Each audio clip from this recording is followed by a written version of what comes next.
Klik klik klik.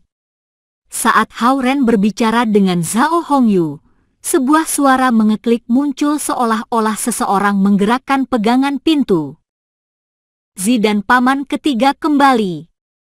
Bagaimana kau berbicara dengan mereka dan aku akan mengurus ini sendiri?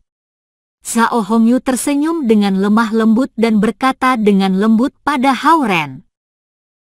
Hao-Ren membalas dengan senyum lembut, tentu.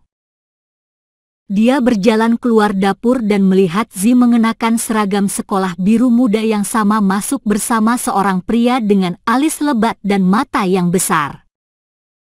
Hai, Paman, Hao-Ren ragu-ragu untuk beberapa saat dan berkata pada pria itu.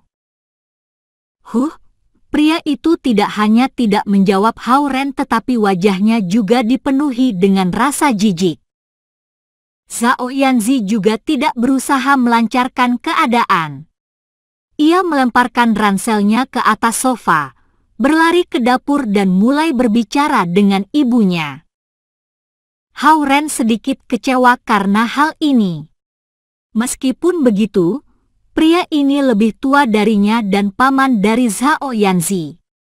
Jadi Hao-Ren menahan amarahnya dan duduk di sofa sambil mulai memikirkan hal-hal yang ingin ia ajarkan pada Zhao Yanzi.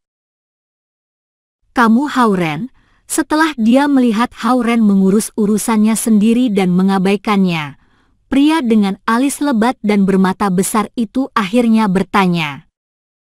Hao-Ren awalnya ingin mengabaikan dia. Meski begitu Hao-Ren pikir mungkin pria ini tidak mendengar sapaannya tadi. Dia hanya menjawab, ya. Paman ketiga tidak mengucapkan apa-apa lagi dan mulai mengamati Hao-Ren dari atas sampai ke bawah dengan matanya. Pada mulanya Hao-Ren tidak memikirkan itu. Akan tetapi, dia kemudian menyadari paman ketiga ini mengamati kemajuan kultivasinya. Hal itu membuat punggungnya merinding. Tak berguna. Menelan inti sari batin Zi dan memiliki waktu sebanyak ini untuk kultivasi, tetapi masih tidak ada perubahan di tubuh, pria itu berkata setelah mengobservasi beberapa detik. Kata-katanya kasar. Meskipun Hao-Ren memiliki kepribadian yang lembut, ia tidak dapat menahan kemarahannya. Sementara Hao-Ren dan pria itu saling bertatapan dengan agresif, Zhao Yanzi keluar dari dapur dan berkata, Paman, abaikan saja dia. Ibu memintaku bertanya padamu, apa yang kau inginkan untuk makan malam? Haha, apa saja boleh. Aku bukan pemilih. Pria dengan alis tebal dan bermata besar tiba-tiba berbalik lembut seperti domba saat ia mendengar pertanyaan Zhao Yanzi. Baik. Zhao Yanzi berkata sambil berbalik ke dapur. Bu. Paman bilang apa saja tidak masalah. Masaklah yang ibu inginkan. Mata paman ketiga ini dipenuhi dengan kegembiraan saat ia melihat Zhao Yanzi. Jelas ia sangat mencintai keponakannya. Zhao Yanzi kemudian berlari dengan bahagia ke paman ketiganya dan berkata, Paman, ingat apa yang paman janjikan padaku di mobil. Baik, baik. Bagaimana paman lupa?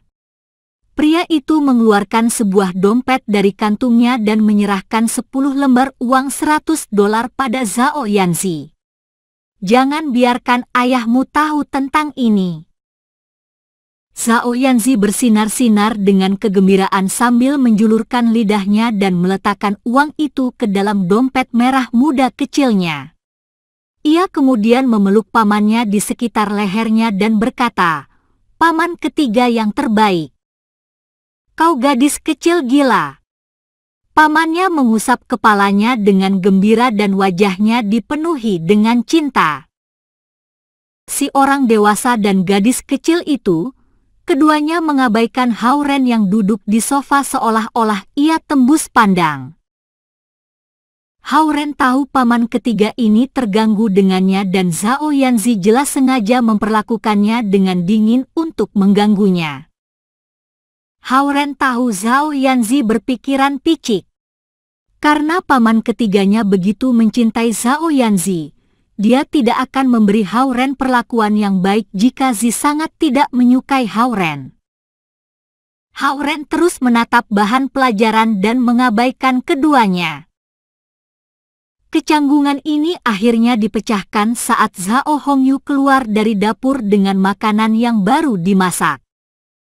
"Zi, kau mengganggu pamanmu lagi," Zhao Hongyu dengan mencela berkata pada Zhao Yanzi.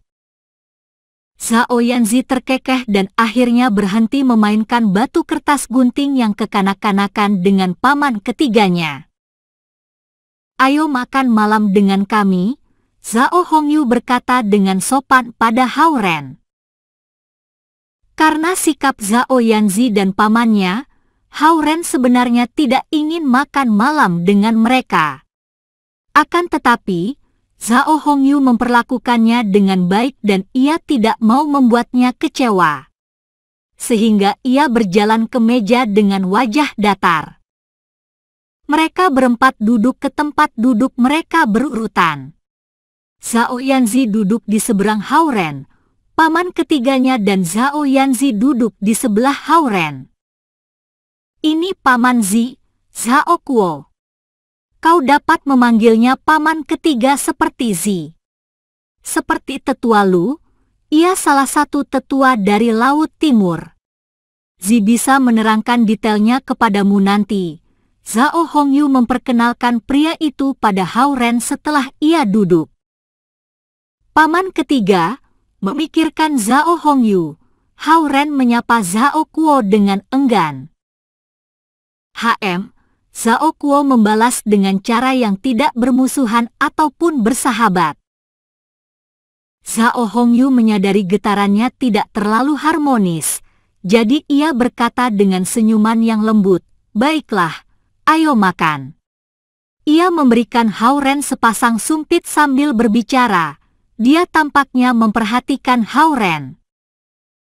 Zhao Hongyu setenang air, sedangkan Zhao Kuo tidak dapat menenangkan dirinya.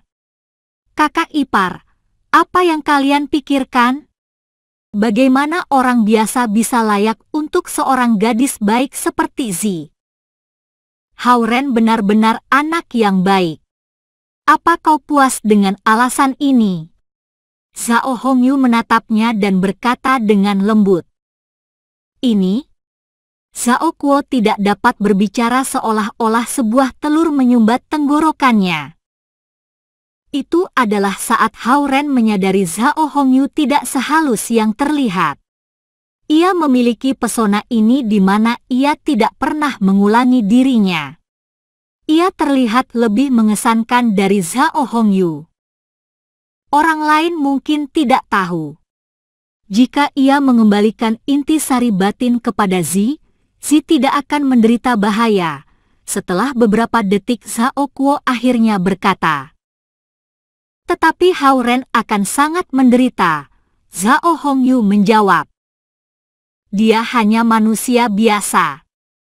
Kenapa kita harus peduli?" "Cukup." Zhao Hongyu tiba-tiba mengeraskan suaranya, "Kakakmu tidak ada di sini dan sekarang kau berani berdebat denganku? Keputusan ini telah disetujui oleh Dewan Tetua. Jangan berbicara lagi." Perkelahian tentang Hao Ren membuatnya dalam situasi yang canggung. Akan tetapi ia dapat merasakan Zhao Hongyu membelanya. Tapi Zhao Kuo tidak yakin.